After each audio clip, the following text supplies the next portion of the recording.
हो, परमेश्वर के नाम का महिमा हो। आइए परमेश्वर का वचन की ओर हम ध्यान करेंगे। जो आज का विषय वस्तु है,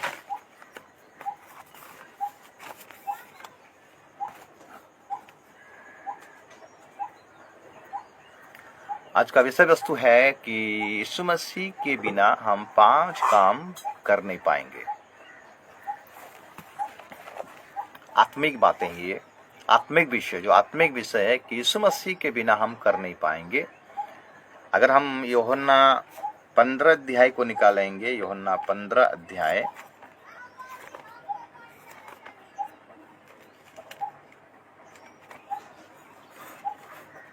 और उसका हम पढ़ाई करेंगे 4 पद। तुम मुझ में बना रहे और मैं तुम में, जैसे डाली यदि दाखलता में बनी ना रहे तो अपने आप से नहीं फल सकती, वैसे ही तुम भी यदि मुझ में बने ना रहो तो नहीं फल सकते। मैं दाखलता हूँ, तुम डालियां हो। जो मुझ में बना रहता है और मैं उसमें, बहुत सा फल फलता है, क्योंकि मुझे से अलग होकर तुम कुछ भी नहीं कर सकते। मुझसे अलग होकर तुम कुछ भी नहीं कर सकते। यीशु मसीह के बिना हम 5 बातें, 5 आत्मिक विषय जो है बाइबल में, वचन में लिखा हुआ है कि वो हम नहीं कर सकते। आप पूछोगे कि हम किस प्रकार नहीं कर सकते। लोगों का सोच सांसारिक बातें रहता है। हम घर खरीद सकते हैं, हम जमीन खरीद सकते हैं, दुनिया का सारे चीज हम कर सकते हैं, लेकिन कौन सी 1 से 5 बातें हैं जो बाइबल में लिखा गया है, जो बाइबल का वचन कहता है कि यीशु मसीह के बिना हम कुछ कर नहीं पाएंगे। उसमें से पहला चीज को देखेंगे जो आपको मिलेगा, प्रेरितों का काम, उसका 4 अध्याय और उसका अगर हम 12 पद को पढ़ाई करेंगे, प्रेरितों का काम 4 अध्याय और उसका 12 पद कहता है कि किसी दूसरे के द्वारा उद्धार नहीं, क्योंकि स्वर्ग के नीचे मनुष्य में और कोई दूसरा नाम नहीं दिया गया जिसके द्वारा हम उद्धार पा सकें। पहला पॉइंट, यीशु मसीह के बिना हमें उद्धार नहीं मिल सकता। उद्धार कोई खरीदा हुआ चीज नहीं है, ये प्रभु का अनुग्रह का दान। अनुग्रह ही से तुम्हारा उद्धार हुआ है। ये पहला चीज है जो हम यीशु के बिना कर नहीं पाएंगे। हम अपने आप से नहीं कर पाएंगे। आज जो लोग बहुत कोशिश करते हैं, ये फलाना जगह, वो फलाना जगह जाके मुक्ति के लिए, उद्धार के लिए जाते हैं, लेकिन कुछ फायदा नहीं। पैसा तो बहुत खर्चा करते हैं, लाखों रुपया उड़ा देते हैं, लाखों दान दे देते हैं। मेरे प्रिय, उद्धार पाने के लिए दान देने का कोई जरूरत नहीं है। उद्धार पाने के लिए हमें कौन सा जगह में जाने का कोई जरूरत नहीं। एक ही जगह है, यीशु मसीह, जो कि उद्धार मुक्त है, उद्धार फ्री है, पैसा का नहीं लगता इसमें। उद्धार को हम अपने आप से हम कर नहीं पाएंगे। मेरे प्रियो, ये उद्धार एक योजना है। परमेश्वर ने मनुष्य जाति को उद्धार के लिए एक योजना बनाया। कब बनाया? जब आदम हवा ने पाप किया। ध्यान दीजिएगा, हम सब खरीद सकते हैं मेरे प्रियो, ये दुनिया का हर ऐशो आराम को खरीद सकते हैं, लेकिन उद्धार को खरीद नहीं सकते। कोई आपको दे नहीं सकता। केवल एक ही नाम है उद्धार, यीशु मसीह के नाम। यीशु मसीह के द्वारा ही हमें उद्धार मिल सकता है। वो अनुग्रह से ही आपको मिलेगा। जब हम उसको विश्वास करेंगे, उसके पास आएंगे पूरे मन से, अपने अपने पापों से मन फिराएंगे, अपने गलतियों को मानेंगे और यीशु मसीह को अपने उद्धारकर्ता के रूप में ग्रहण करेंगे, मतलब मुंह से अंगीकार करेंगे और हृदय से विश्वास करेंगे, तब हमें उद्धार मिलेगा। उद्धार कोई पेड़ का फल नहीं है जो हम उसको तोड़ के खा लें। उद्धार कोई मार्केट में नहीं मिलता है, कोई मॉल में नहीं मिलता है, उद्धार कोई दुकान में नहीं मिलता है, उद्धार कोई होटल में नहीं मिलता है। ये चीज को हम यीशु के बिना कर नहीं पाएंगे। यीशु के अलावा आपको कहीं उद्धार नहीं मिलेगा। इसलिए हम इफिसियों का अगर हम पढ़ाई करेंगे 2:8, इफिसियों का पत्री 2:8 को अगर पढ़ाई करेंगे, वचन लिखता है, क्योंकि विश्वास के द्वारा अनुग्रह ही से तुम्हारा उद्धार हुआ है, और ये तुम्हारी ओर से नहीं वरन परमेश्वर का दान है। उद्धार परमेश्वर का दान है, इसे हम खरीद नहीं सकते मेरे प्रिय। आज का विषय वस्तु आपको ध्यान से सुनना है कि हम यीशु मसीह के बिना 5 काम नहीं कर पाएंगे। जो आत्मिक विषय है वो यीशु के द्वारा ही से ये 5 काम हो सकता है। उनमें से पहला काम है उद्धार।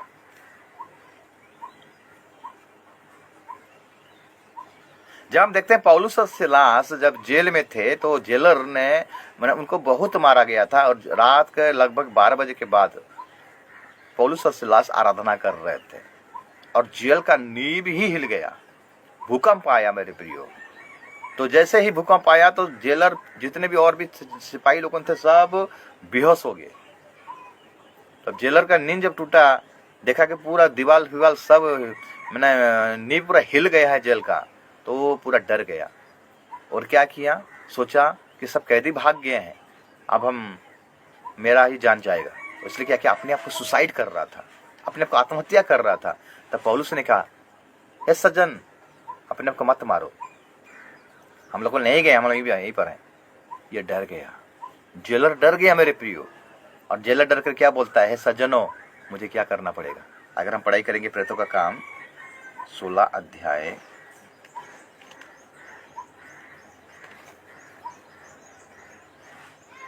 हाँ अगर हम पढ़ाई करेंगे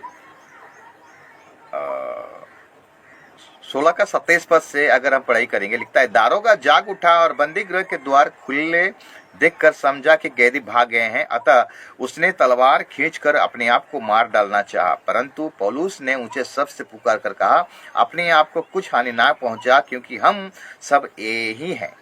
तब वो दिया मंगवा कर भीतर लपका और कांपता हुआ पौलुस और सिलास के आगे गिरा और उन्हें बाहर लाकर कहा, हे सज्जनों, उद्धार पाने के लिए मैं क्या करूं। उन्होंने कहा, प्रभु यीशु मसीह पर विश्वास कर तो तू और तेरा घराना उद्धार पाएगा।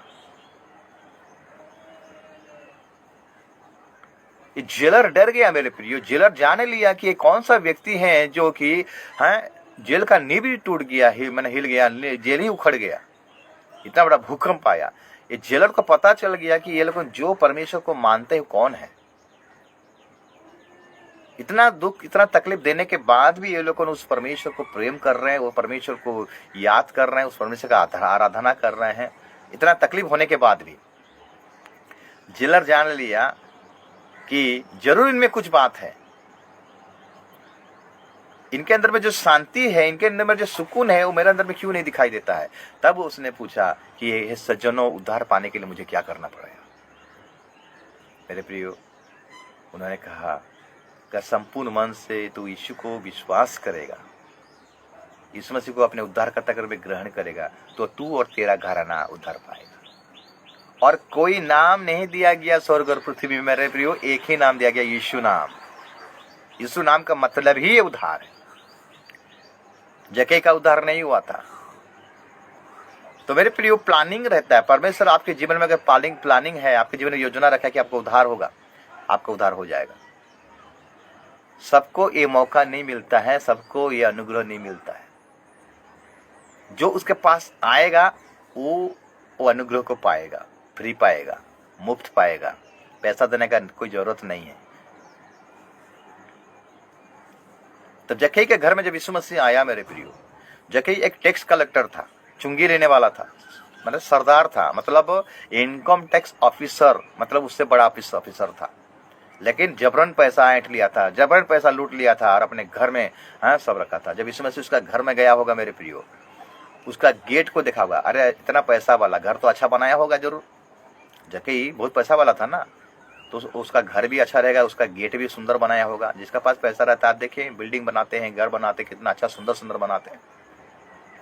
जब यीशु मसीह एंट्री किया होगा गेट के अंदर में, तो गेट को देखा होगा, गेट बहुत नवकाशी अच्छा रहेगा गेट। जब गेट को देखता है तो जक्कई यीशु मसीह को जब देखता है तो अपना गुनाह को याद कर रहा है। ये गेट कोई अपने पैसा से नहीं बनाया था, लूटा हुआ पैसा से गेट को बनाया था।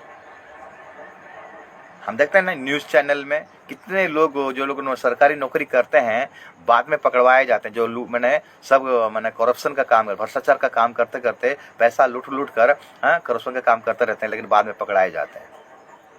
तो जक्कई का जीवन में ऐसा था मेरे प्रिय।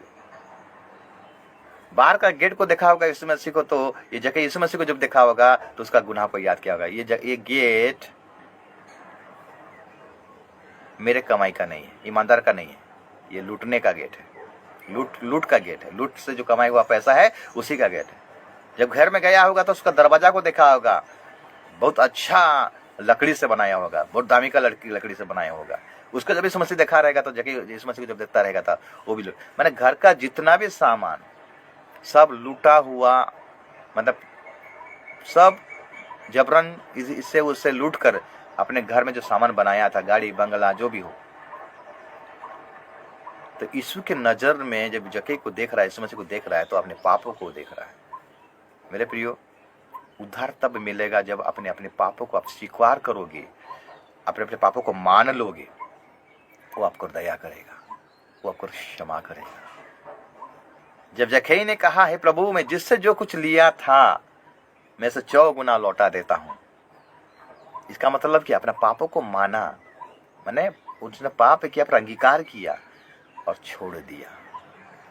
कैसे पता चलेगा कि एक व्यक्ति उद्धार पाया है? जब आप पाप को मानते हो और वो पाप को दोबारा नहीं करते हो, और जिससे आपने लूटा है उसको आप क्या करते हो? लौटा देते हो। इसका मतलब आपने पूरा मतलब अपने पापों को अंगीकार किया और छोड़ दिया, मान लिया। तब यीशु मसीह के मुख से निकला कि आज इस घर में उद्धार आया है। यीशु मसीह बोला, ये अब्राहम का एक संतान है। इसीलिए मेरे प्रिय, यीशु मसीह के बगैर हमें उद्धार नहीं मिल सकता। आप जितना भी पापड़ बेले, जितना भी कोशिश करें, जितना भी तीर्थ यात्रा जाइए, जहां भी जाइए, आपको उद्धार नहीं मिलेगा। जितना भी पानी में डुबकी मारिए, उद्धार यीशु मसीह से मिलेगा, क्योंकि वो उद्धार करता है। जब मरियम के घर में जब जिब्राइल दूत आया, बोला कि हे अनुग्रह का पात्री, परमेश्वर का अनुग्रह तुझ पर हुआ है, दया तुझ पर हुआ है, उसका कृपा तुझ पर हुआ है, तू एक बेटा को जन्म देगा और उसका नाम यीशु रखना। और यीशु का मतलब है उद्धार करता। वो अपने लोगों को पापों से उद्धार करेगा।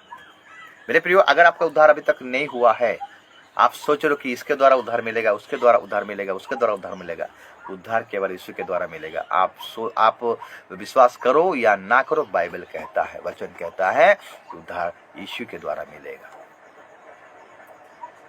ये पहला पॉइंट है, ये पहला बात है जो कि यीशु मसीह के बगैर हम ये चीज नहीं कर पाएंगे। अगर आप उद्धार पाए हो, आपको मुबारक हो। प्रभु आपको आशीष करे, आपको अनुग्रह करे। हम सब उद्धार पाए हुए व्यक्ति हैं। जब यीशु मसीह को हम ग्रहण किए, जब यीशु मसीह को ग्रहण किए, एक उद्धारकर्ता के रूप में ग्रहण किए, उसको हम पहन लिए। दूसरा पॉइंट आते हैं कि दूसरा जो पॉइंट है कि यीशु मसीह के बगैर हम कर नहीं पाएंगे। और दूसरा पॉइंट अगर हम निकालेंगे, यूहन्ना 14 अध्याय उसका 6 पद, यूहन्ना 14 अध्याय उसका 6 पद लिखता है कि यीशु ने उससे कहा, मार्ग और सत्य और जीवन मैं ही हूं, बिना मेरे द्वारा कोई पिता के पास नहीं पहुंच सकता। ये दूसरा पॉइंट है जो कि हम यीशु मसीह के बगैर कर नहीं पाएंगे, कि यीशु मसीह ही मार्ग, सत्य और जीवन है, और रास्ता, स्वर्ग का जाने का रास्ता वही है। यीशु के द्वारा ही हम स्वर्ग जा पाएंगे। हम अपने आप से स्वर्ग नहीं जा पाएंगे मेरे प्रिय। अपने कर्म के द्वारा, अपने भलाई का काम के द्वारा हमको स्वर्ग में एंट्री नहीं मिलेगा।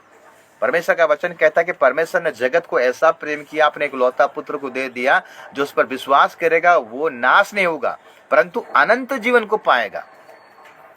यीशु मसीह ने कहा, मेरे बिना तुम कुछ करने नहीं पाओगे, मेरे बिना तुम पिता के पास नहीं जा सकते। और एक बार यूहन्ना 14 अध्याय उसका 6 पद कहता है कि यीशु ने उससे कहा, मार्ग और सत्य और जीवन मैं ही हूं, बिना मेरे द्वारा कोई पिता के पास नहीं पहुंच सकता। बिना मेरे द्वारा पिता के पास कोई नहीं जा सकता। यानी स्वर्ग में जाने के लिए हमें यीशु मसीह का दरकार है और किसी का दरकार है, क्योंकि यीशु मसीह हमारा पासपोर्ट है, यीशु मसीह हमारा वीजा है, यीशु मसीह हमारा वोट कार्ड है। अगर वीजा, पासपोर्ट है, वोट कार्ड है, तो हमें स्वर्ग में जाने के लिए कोई नहीं रोक सकता। यीशु मसीह एक जरिया है मेरे प्रिय स्वर्ग में जाने के लिए। जो यीशु मसीह को विश्वास किया है, जो भरोसा किया है, विश्वास किया, उसको उद्धारकर्ता में ग्रहण किया मेरे प्रियो, उसके लिए स्वर्ग का द्वार खुला है। मेरे बिना तुम कुछ करने नहीं पाओगे। इसका मतलब क्या जानते हैं? वचन के बिना आप स्वर्ग राज में जाने नहीं पाओगे। एक एग्जाम्पल देता हूं, एक घटना, सत्य घटना के बारे में बोलता हूं। लूका 16 अध्याय में उस घटना का जिक्र है, लाजर और धनी व्यक्ति के बारे में। धनी व्यक्ति जिंदगी भर ऐसो आराम से अपना जीवन को व्यतीत कर रहा था। वो सोच रहा था कि यही मेरा उद्धार का जीवन है और यही मेरा स्वर्गीय जीवन है। लाजर फाटक के पास बैठा हुआ था, धनी व्यक्ति का फाटक के पास, कंगाल, मतलब उसके शरीर में घाव था। धनी व्यक्ति डेली लाजर को देखता था, जानता था, लेकिन कभी भी उसका मदद के लिए आगे नहीं बढ़ा, कभी भी सहायता नहीं किया। लेकिन उसका झूठन को खाने के लिए लाजर बैठा था वहां पर, आस लगा रहता था, क्योंकि शरीर थोड़ा जब तक जिंदा है खाने का तो जरूरी है, जैसे भी हो। ऐसे कुछ दिन बीत गया और दोनों का मृत्यु हो गया। धनी भी मरा, लाजर भी मरा। मेरे प्रियो, आप कोई भी व्यक्ति हो, मृत्यु तो निश्चित है। जन्म हुआ मतलब आपका मृत्यु होगा ही होगा। तो लाजर भी मर गया, धनी भी मर गया। जब लाजर मर गया तो स्वर्गदूत आए और लाजर को अपने अब्राहम की गोद में ले गए, मतलब पैराडाइज में ले गए। और धनी का जब मृत्यु हुआ, धनी अपने आंखें उठाया तो अधोलोक में, मतलब नरक में जल रहा है।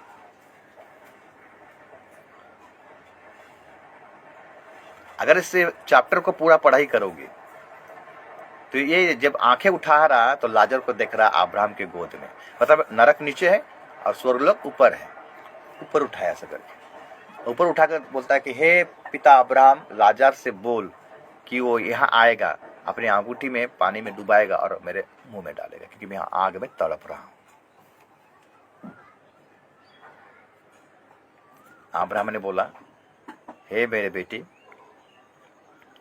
यहाँ का आदमी वहां नहीं जा सकता और वहां का आदमी यहां नहीं आ सकता, बड़ा व्यवधान है। तो पिता ऐसा कर, मेरे 5 और भाई हैं, कहीं यहां ना आ जाए। मतलब ये तो नरक में आया है, ये कॉन्फर्म है कि उसका भाई लोग भी नरक में आएंगे। उनको भाई को बचाने के लिए ये निवेदन कर रहा है अब्राहम को कि एक व्यक्ति को भेज मेरे घर में, ताकि लोग जाके सुसमाचार सुनाएंगे और लोग यहां ना आएंगे, वहां जाएंगे। तो अब्राहम ने एक बात बोला, जानते क्या? उनके पास मूसा का शास्त्र है, मतलब उनके पास वचन है।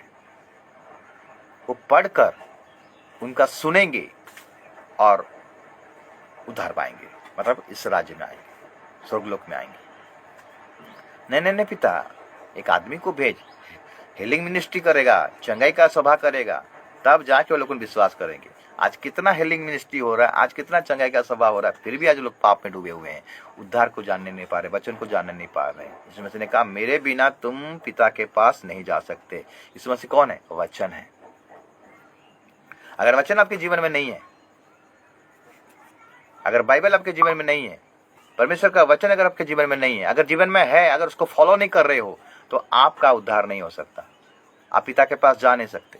यीशु मसीह ने कहा, मेरे बिना तुम नहीं जा सकते पिता के पास। मैं मार्ग हूं, मैं सत्य हूं और मैं जीवन हूं। मार्ग कौन है? वचन है। मार्ग कौन है? सत्य है। मार्ग कौन है? जीवन है। आदि में वचन था, वचन परमेश्वर के साथ में था, और वही वचन मनुष्य के बीच में आया, यानी पृथ्वी पर आया, मनुष्य के गर्भ में आया, डिलीवरी हुआ, 3.5 साल तक सेवकाई में घूमता रहा। जितनों ने उसको ग्रहण किया, उन सबको परमेश्वर का संतान होने का अधिकार दिया। लेकिन आज हम क्या कर रहे हैं? यीशु मसीह के बगैर हम पिता के पास यानी स्वर्ग राज्य में जाने नहीं पाएंगे। ये लिख कर रख लीजिए। वचन कहता है कि मेरे बिना तुम कुछ करने नहीं पाओगे। मेरे बिना का मतलब क्या? वचन के बिना। अगर वचन से बाहर आप काम करते हो, वचन में लिखता है, यूहन्ना 10 अध्याय को अगर निकालेंगे, यूहन्ना 10 और उसका अगर हम पढ़ाई करेंगे 7 पद से पढ़ाई करेंगे। तब यीशु ने उनसे फिर कहा, मैं तुमसे सच सच कहता हूं कि भेड़ों का द्वार मैं हूं। जितने मुझसे पहले आए वे सब चोर और डाकू हैं, परंतु भेड़ों ने उनकी ना सुनी। द्वार मैं हूं, यदि कोई मेरे द्वारा भीतर प्रवेश करे तो उद्धार पाएगा और भीतर बाहर आया जाया करेगा और चारा पाएगा। द्वार मैं ही हूं बोला यीशु मसीह। मेरे द्वारा तुम अगर अंदर आओगे तो उस राज्य में प्रवेश कर नहीं पाओगे। इधर से और इधर से आने के लिए कोशिश मत करो। मतलब वचन के बाहर अगर आप काम कर रहे हो, आपके लिए प्रवेश नहीं है मेरे प्रिय। आप उस राज्य में प्रवेश करना नहीं पाओगे। जो वचन को फॉलो नहीं करेगा, जो वचन को अनुसरण नहीं करेगा मेरे प्रिय, वचन में जो लिखा है एक एक बात को अगर आप पूरा नहीं करोगे, वचन का आदर नहीं करोगे, वचन का इज्जत नहीं करोगे, तो आप पिता के पास जा नहीं सकते, यानी उसका आपका उद्धार नहीं हो सकता, आप बच नहीं सकते। इसलिए यीशु मसीह ने बोला मैं ही द्वार हूं। दुखद वाला बात क्या है जानते हैं ना, लोग वचन के बाहर से ज्यादा काम करते हैं, इधर से आना चाहते हैं, उधर से आना चाहते हैं। कैसे? दारू पीकर चढ़ जाना चाहते हैं, गड़बड़ी कर कर चढ़ जाना चाहते हैं। मेरे प्रिय, दारू पीकर आप चढ़ जा सकते हो, दारू पीकर आप प्रभु का गीत गा सकते हो, दारू पीकर आप वचन को पढ़ भी सकते हो, लेकिन उस राज्य में प्रवेश करने नहीं पाओगे, कि वो राज्य पवित्र है। ध्यान दीजिएगा, तो पवित्र राज्य में प्रवेश करने के लिए आपको पवित्र बनना पड़ेगा। जैसा यीशु का मन था आपका वैसा मन होना पड़ेगा, जैसा यीशु का सोच था आपका सोच वैसा आना पड़ेगा। वचन में लिखता है कि वचन सुनने वाला नहीं, वचन सुनकर उसमें अमल करने वाला बनो, मतलब चलने वाले बनो। जो केवल खाली वचन को सुनता है वो अपने आप को धोखा देता है। आज मनुष्य का सहारा लेते हैं, आज मनुष्य का ज्ञान, मनुष्य का बुद्धि, मनुष्य जो नियम निकाल दिया है उसी को फॉलो करते हैं। मेरे प्रिय, वो आपको धोखा देगा। वचन में लिखता है कि श्रापित है वो व्यक्ति, श्रापित है वो सज्जन जो मनुष्य पर भरोसा रखता है, उसकी बातों पर भरोसा रखता है, उसके ज्ञान पर भरोसा रखता है। अगर आप मनुष्यों का ज्ञान, मनुष्य का बुद्धि, मनुष्य का बनाया हुआ जो ज्ञान को अगर आप पालन कर रहे हो और वचन को बाइकआउट कर रहे हो, तो आपके लिए स्वर्गराज नहीं है। आपके लिए वो धनी व्यक्ति जहां गया ना, वो है। यीशु मसीह के बिना हम 5 बातें नहीं कर पाएंगे। उनमें से 2 बातें, पहला, यीशु मसीह के बिना हमें उद्धार नहीं मिलेगा। दूसरा पॉइंट, यीशु मसीह के बिना हमें स्वर्ग नहीं मिलेगा। यीशु मसीह को ग्रहण करना, यीशु मसीह को पहन लेना, यीशु मसीह को अपने जीवन में उद्धारकर्ता के रूप में ग्रहण करने का मतलब है, पहला बेसिक पॉइंट है कि अगर हम यीशु मसीह को विश्वास करते हैं तो उसका वचन को पालन करना है। पहला जो नींव है, पहला जो फाउंडेशन है, हमको पिता, पुत्र और पवित्र आत्मा के नाम से बपतिस्मा लेना। ये पहला पॉइंट है। डूबकर, पानी में डूबकर, ऐसे नहीं, ये बाइबल में नहीं है। आप कौन सा बाइबल पढ़ते हो मुझे पता नहीं है, लेकिन मैं ये बाइबल पढ़ता हूं। ये बाइबल में लिखा है, 4 सुसमाचार में लिखा गया है, प्रेतों के काम में भी लिखा गया है। अच्छा से पढ़िए मूर्खों। ऐसा जो लिए है ना, अंतिम समय में याद आएगा। धनी व्यक्ति के पास बाइबल था, धनी व्यक्ति के पास शास्त्र था। बोला है प्रभु है अब्राहम, एक व्यक्ति को मेरे घर में भेज ताकि वो जाकर सुसमाचार सुनाएगा। अब्राहम ने बोला मेरे बेटे, उनके पास बाइबल है, वो पढ़ेंगे, सुनेंगे, मानेंगे। पढ़ेंगे, सुनेंगे, मानेंगे। 3 पॉइंट ध्यान दीजिएगा, तब जाके वो इस राज्य में आने पाएंगे, नहीं तो वो भी तेरे साथ आ जाएंगे। तू जहां पर आया है ना, वहीं पर आ जाएंगे। धनी व्यक्ति कभी बाइबल को पढ़ा नहीं, धनी व्यक्ति कभी शास्त्र को ध्यान नहीं दिया, कभी अमल नहीं किया। अच्छा बाइबल रखा होगा डेस्क में, शोकेस में। आज बाइबल शोकेस में ज्यादा दिखाई देता है, हाथ में नहीं दिखाई देता। अगर आप इसको फॉलो नहीं करते हो, सीधा से बोल देता हूं, अगर आप इसको फॉलो नहीं करते हो, आप स्वर्ग नहीं जा पाओगे। आप कोई सा डिनोमिनेशन में हो, कोई भी संस्था का हो, अगर आप वचन के अनुसार नहीं चल रहे हो तो सीधा सा बात है, वचन कहता कि मेरे पिता के पास तुम नहीं जा सकते मेरे बगैर, मेरे बिना तुम कुछ कर नहीं पाओगे। अगर बपतिस्मा का आप बाइकआउट कर रहे हो, काट रहे हो, बहुत बड़ा दंड मिलने का चांस है आपको। वो भयानक दंड है। जानबूझ को जो पाप करता है ना, बहुत दंड है उसके लिए। प्रभु न्याय करेगा, न्याय का सिंहासन में जो खड़ा होगा ना, उसी समय न्याय करेगा। मैं तुम्हें बाइबल दिया था, लेकिन तुम उसको फॉलो क्यों नहीं किया? नहीं, वो तो हमारा जो मालिक था ना, वो संस्था का मालिक था, वो जैसा जैसा बोलता था हम वैसा कर रहे थे। जाओ उसके पास नरक में। धनी व्यक्ति कितना गिड़गिड़ाया मेरे प्रिय, कितना पश्चाताप कर रहा है नरक में जाकर, लेकिन कुछ फायदा नहीं। एक बार अगर नरक में चला गया, आपका प्राण अगर एक बार छूट गया मेरे प्रियो, और बाद में पछताने से कुछ फायदा नहीं है। इसीलिए आज बार बार प्रचारक रिपीट कर रहे हैं, प्रभु के दास लोग वचन प्रचार कर रहे हैं, ताकि अपने मन को फिराइए अपने पापों से, गलत टीचिंग से, गलत शिक्षा से अपने आप को बचाइए। आप सोचते हो कि हमारा पास्टर, हमारा पादरी जो प्रचार कर रहा है वो सही है? कभी आपने बाइबल को झांक कर देखा है? बाइबल को पढ़िए कि क्या सही लिखा है, क्या गलत लिखा है।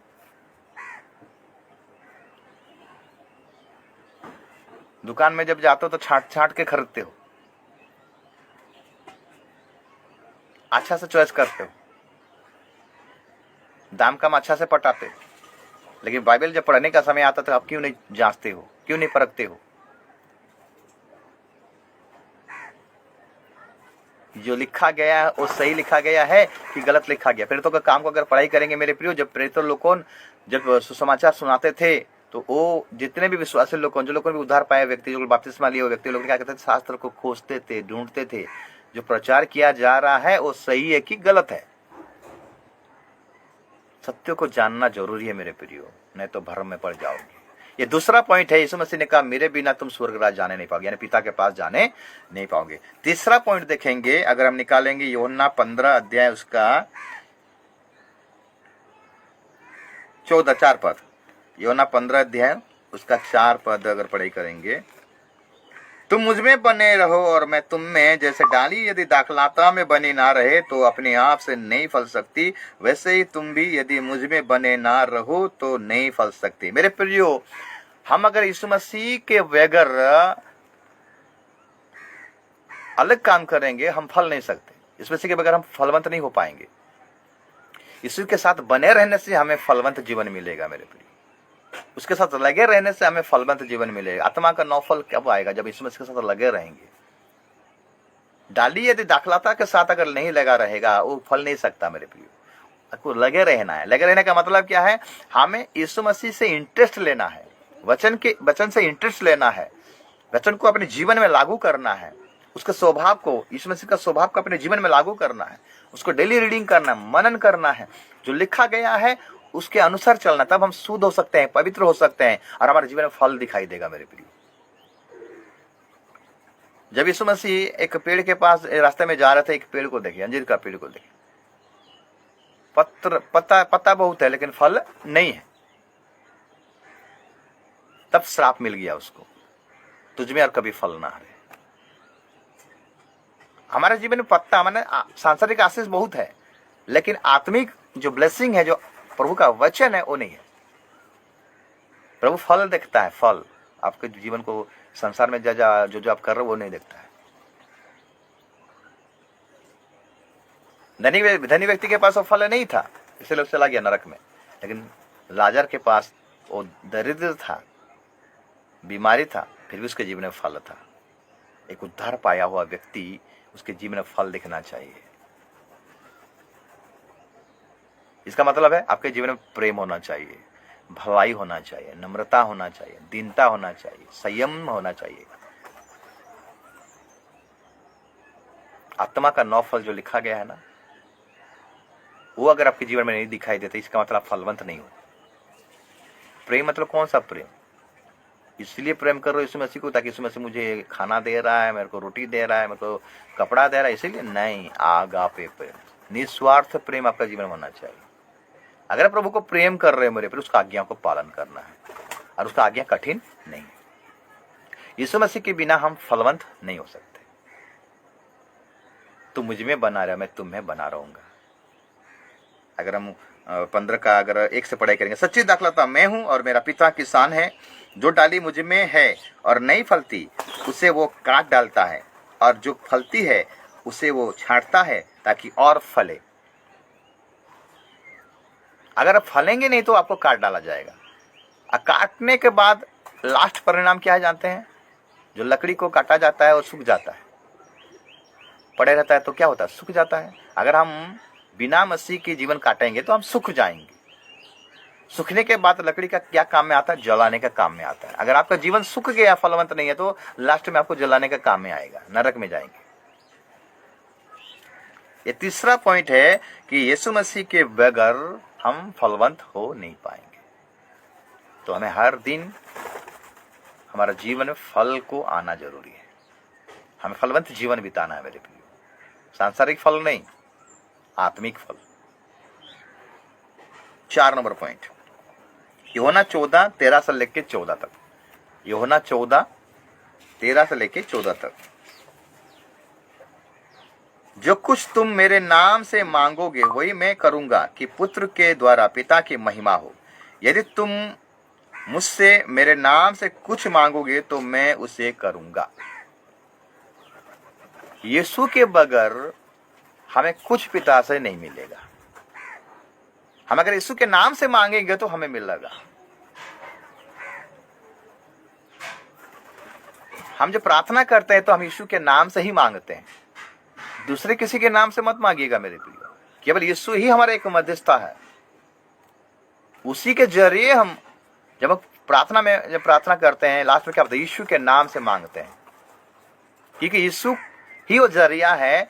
अगर हम यीशु के नाम से मांगेंगे तो हमारा हर चीज हमको मिलेगा। मांगो तो तुम्हें दिया जाएगा, ढूंढो तो तुम पाओगे, और खटखटाओ तो तुम्हारा द्वार खुला जाएगा।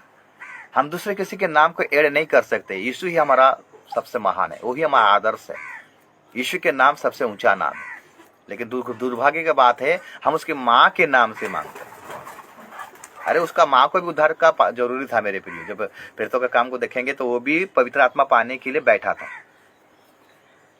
मरियम एक जरिया है, प्रभु ने उसको इस्तेमाल किया था यीशु मसीह को दुनिया में लाने के लिए। इसका मतलब नहीं कि हम उसी के नाम से हम मांगेंगे। यीशु मसीह को केवल अधिकार मिला है और उसी से ही हम पिता के द्वारा हम जा सकते हैं, मांग सकते हैं, यीशु के नाम से मांग सकते हैं। अगर हम देखेंगे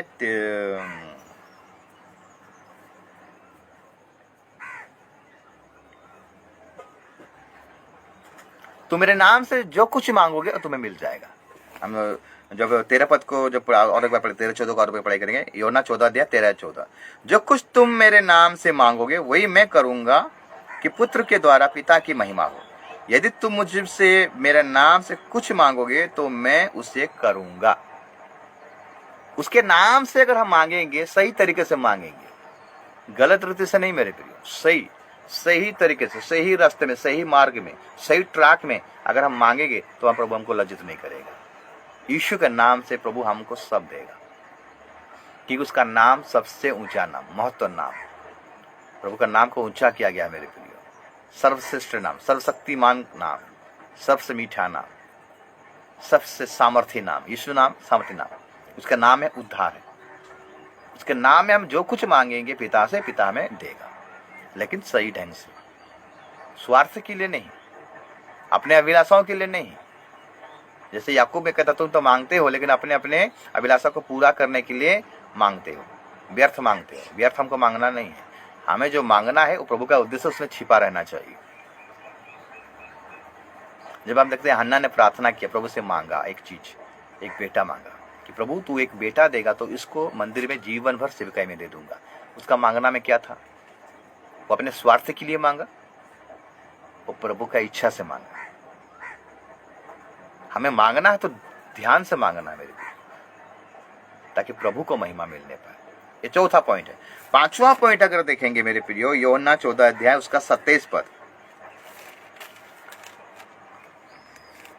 मैं तुम्हें शांति दिए जाता हूं, अपनी शांति तुम्हें देता हूं, जैसा संसार देता है मैं तुम्हें नहीं देता।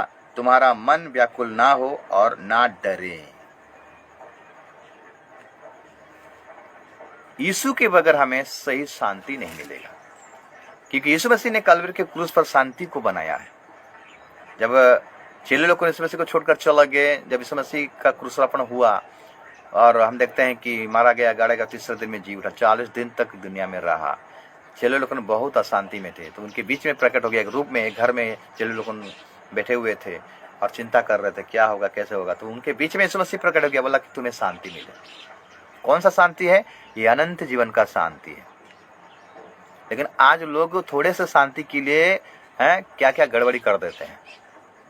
थोड़ा सा मजा के लिए दारू, हड़िया, सांसारिक अभिलाषाएं, उसमें हमको शांति नहीं मिलेगा। एक दिन मिलेगा, 2 दिन मिलेगा, या तो 1 महीना मिलेगा। लेकिन परमेश्वर का जो शांति, यीशु मसीह का जो शांति है, शांति को यीशु मसीह ने क्या क्या क्रूस पर बनाया है। यीशु मसीह के बगैर हमें नहीं मिलेगा मेरे प्रिय। याकूब के जीवन में शांति नहीं था। धन था, दौलत था, बीबियां थे, बाल बच्चे थे, सब कुछ था उनके पास, लेकिन उसके मन में शांति नहीं था। आज लोगों के पास धन है, दौलत है, सब कुछ है, लेकिन उनके मन में शांति नहीं। क्यों नहीं? क्योंकि यीशु मसीह उनके जीवन में नहीं है, परमेश्वर का उपस्थिति उनके जीवन में नहीं है, इसलिए शांति नहीं।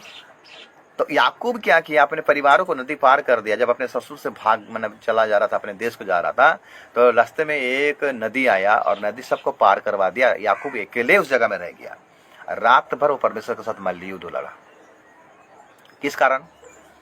जब पांव फटने लगा तो परमेश्वर ने बोला मुझे छोड़, बोला मैं आपको नहीं छोड़ूंगा जब तक आप मुझे आशीष नहीं दोगे। कौन सा आशीष? शांति का आशीष। उसने जो गुनाह किया था, उसने जो पाप किया था, वो जिंदगी भर अशांति में अपना जीवन को व्यतीत कर रहा था। उसके मन में शांति नहीं है। बीबी है तो भी शांति नहीं है, धन है भी तो शांति नहीं, बाल बच्चे है भी तो भी शांति नहीं है। सब कुछ होने के बाद भी आज हमारे जीवन में शांति क्यों नहीं जानते? क्योंकि हमारे जीवन में परमेश्वर का स्पर्श नहीं है, परमेश्वर का उपस्थिति नहीं है, परमेश्वर का अनुभव नहीं है, इसलिए शांति नहीं। ये शांति जो अनंत काल तक रहता है, इसमें से बोला मैं अपना शांति तुम्हें देता हूं, जगत जैसा नहीं। जगत जो शांति देता है वो एक हफ्ता के लिए, 1 मिनट के लिए रहेगा। बोलते ना 1 मिनट का मजा और जिंदगी भर का सजा। यीशु मसीह वो अपना शांति देना चाहता है ताकि वो शांति के द्वारा आपका जीवन क्या हो जाए? शांतिमय हो, आनंदमय हो पाए। इसलिए पौलुस कहता है कि प्रभु में सदा आनंदित रहो। प्रभु के उपस्थिति में आनंद का भरपूरी है बोलकर क्यों कहा जाता है? आज बहुत सारे लोग ऐसे ही अशांति के वातावरण में है। उनके परिवार में शांति नहीं है, बाल बच्चों के चलते शांति नहीं है, माता पिता के चलते शांति नहीं है, लोगों के चलते शांति नहीं है, और ऑफिस में काम करते हैं वहां पर शांति नहीं है। हर जगह में आज लोग अशांति में है। इसी के चलते कोई कोई तो अपने आप को सुसाइड करने के लिए भी मतलब नौबत आ जाता है। ऐसे दशा में भी आज है। मेरे प्रिय, मैं आपसे कह देना चाहता हूँ, यीशु मसीह को अपने जीवन में बुलाइए, वो आपको शांति देगा। यीशु मसीह को अपने व्यक्तिगत उद्धारकर्ता के रूप में ग्रहण कीजिए, वो आपको शांति देगा। उसके मार्ग में चलिए, वो आपको शांति देगा। उसके वचन में बने रहिए, वो आपको शांति देगा। नहीं तो शांति आपको कहीं नहीं मिलेगा मेरे प्रिय। अगर शांति चाहिए, यीशु मसीह कहता कि मैं अपना शांति तुम्हें दे जाता हूं। वो शांति कभी मिटने वाला नहीं रहेगा। तो हम 5 बातों को देखें कि ये 5 बातें हम यीशु मसीह के बगैर कर नहीं पाएंगे। अपने बल, अपने ज्ञान, अपने धन के द्वारा ये नहीं कर पाएंगे। वचन में लिखता है कि अगर पढ़ाई करेंगे वचन में, यिर्मयाह का पुस्तक और उसका 9 अध्याय को निकालेंगे। यिर्मयाह 9 अध्याय उसका 23 पद से पढ़ाई करेंगे। क्या कहता है वचन? यहोवा यूं कहता है, बुद्धिमान अपने बुद्धि पर घमंड ना करे, ना वीर अपनी वीरता पर, ना धनी अपने धन पर घमंड करे, परंतु जो घमंड करे वो इस बात पर घमंड करे कि वो मुझे जानता और समझता है कि मैं ही वो। यिर्मयाह 9 अध्याय उसका 23 से लेकर 24 तक हम जब पढ़ाई किए कि बुद्धिमान अपनी बुद्धि पर घमंड ना करे, वीर अपनी वीरता पर घमंड ना करे, धनी अपने धन पर घमंड ना करे। जो घमंड करे मुझे जानता और पहचानता, इस बात पर घमंड करे कि मैं यहोवा हूं। एफिसियों 2 अध्याय उसका 14 पद को अगर पढ़ाई करेंगे, एफिसियों 2 अध्याय उसका 14 पद।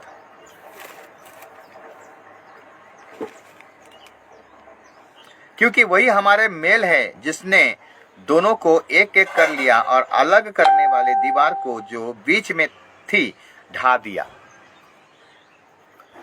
हमारा परमेश्वर के साथ मेल नहीं था, लेकिन यीशु मसीह ने क्या कर दिया? पर्दा को, यीशु मसीह के द्वारा पर्दा फटा और हमें उस जगह में एंट्री मिल गया। मेल मिलाप, शांति का मतलब है मेल मिलाप का स्वभाव। एक नहीं था हमारा जीवन, एक मन नहीं था। मेरे भी आज कलीसिया को भी देखेंगे तो कलीसिया में आज शांति नहीं है। क्यों? कारण क्या है? क्योंकि यीशु मसीह का उपस्थिति उनके जीवन में नहीं है, परमेश्वर का उपस्थिति नहीं है, वचन का उनका जीवन में काम नहीं कर रहा है। इसलिए मेरे प्रिय, यीशु मसीह कहता है मैं अपना शांति तुम्हें दिए जाता हूं, जगत जैसा देता है वैसा नहीं। अगर ईसाई नबी का पुस्तक 26 अध्याय उसका 3 पद को पढ़ाई करेंगे, ईसाई नबी का पुस्तक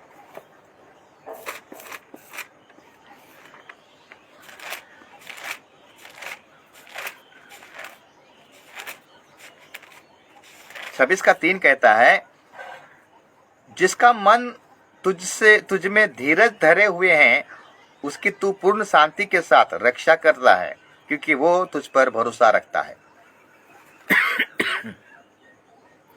और एक बार पढ़ते हैं, ईसाई नबी का पुस्तक 26 अध्याय उसका 3 पद।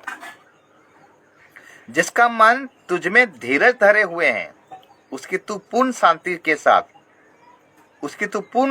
साथ रक्षा करता है, क्योंकि वो तुझ पर भरोसा रखता है।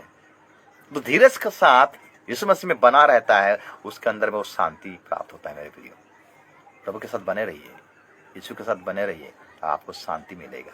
वो शांति का राजकुमार है मेरे प्रियो। ईसाई नबी का पुस्तक 9 अध्याय अगर पढ़ाई करेंगे, लिखता है वो शांति का राजकुमार है। और कौन है आपको शांति दे सकता है? दुनिया को देखने से कहीं पर शांति नहीं है मेरे प्रियो। सोच रहे कि इधर शांति मिलेगा, उधर शांति मिलेगा, कहीं पर भी शांति नहीं मिलेगा। 1 मिनट का शांति, लेकिन वो जिंदगी भर का साझा बन जाता है। अगर आपको सही शांति चाहिए, यीशु के पास आइए, प्रभु के पास आइए। प्रभु आपको क्या करेगा? आपका मन का शांति देगा, शरीर का शांति देगा, आत्मा का शांति देगा। आपको विश्राम देगा। ये परिश्रम करने वाले बोझ से दबे हो लोग मेरे निकट आओ, मैं तुम्हें विश्राम दूंगा। जब सामरी स्त्री कुएं के पास आया मेरे प्रिय, यीशु मसीह कुएं के पास बैठा था और सामरी स्त्री बोला, यीशु बोला कि मुझे पानी पिला। सामरी स्त्री बोला, तू तो यहूदी है, मैं तो समीरन हूं, तू मुझसे कैसे पानी मांग रहा है? तब यीशु मसीह क्या बोला जानता है? यूहन्ना 4 अध्याय को निकालेंगे और हम पढ़ाई करेंगे।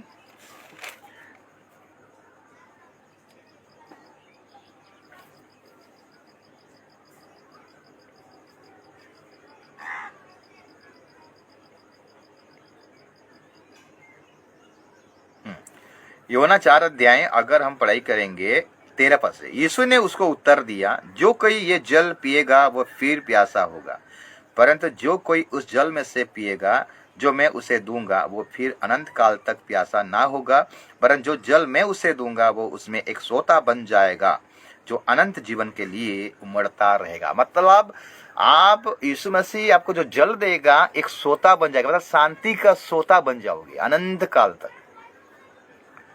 इस कुआं के पास फिर आओगे। ये कुआं क्या है? ये संसार को दर्शाता है मेरे प्रियो। हम संसार के शांति को जितना भी लेंगे वो खत्म हो जाता है। आप खुद में इमेजिन कीजिए, कुछ खाने के लिए जाएंगे तो बहुत शांति मिलता है, 1 दिन का शांति है, फिर उसी को याद आएगा। कुछ पहनेंगे तो उसमें शांति मिलता है, 1 दिन का शांति है, 2 दिन का लगेगा, उसके बाद अच्छा नहीं लगेगा। कोई होटल में जाएंगे, होटल बुक करेंगे, वहां रहेंगे, वो भी 1-2 दिन का शांति है, उसके बाद जैसा कहते ऐसा। लेकिन यीशु मसीह कहता कि मैं तुम्हें जो जल दूंगा, जल का मतलब प्रभु का वचन, प्रभु का आशीष को दर्शाता है। मैं तुम्हें जल दूंगा, वो खत्म होने वाला नहीं है, उमड़ता रहेगा। प्रभु ऐसा शांति देना चाहता कि हमारा जीवन में उमड़ता हुआ शांति मिले, हर वक्त हमें शांति मिले। एक राज्य आने वाला है, जानते हैं, 1000 साल का राज्य, वो शांति का राज्य होगा। उसमें ना चोरी रहेगा, डकैत रहेगा, ना बेविचार रहेगा, ना गलत काम रहेगा, ना शराब रहेगा, ना दारू रहेगा, ना हड़िया रहेगा, ना चरस गांजा रहेगा, कुछ भी नहीं रहेगा, कुछ भी नहीं रहेगा। वहां पर शांति ही शांति रहेगा। 1000 साल का राज्य आने वाला है मेरे प्रियो, क्योंकि वो शांति का राजकुमार है। और वो शांति का राजकुमार अगर राजा बनेगा, हम लोगों का राजा बनेगा और हम उनके प्रजा बनेंगे, उस राज्य में प्रवेश करके 1000 साल का राज्य में, तो वहां पर शांति का राज्य रहेगा। उस राज्य में जाने के लिए आइए हम अपने आप को तैयार करें। यीशु मसीह के बगैर हम ये 5 बातें कर नहीं पाएंगे। पहला पॉइंट था उद्धार, यीशु मसीह के बगैर हमें उद्धार नहीं मिल सकता। दूसरा पॉइंट था उसके बगैर हम स्वर्ग में एंट्री होने नहीं पाएंगे, उस राज्य में, प्रभु का राज्य में प्रवेश करने नहीं पाएंगे। तीसरा पॉइंट था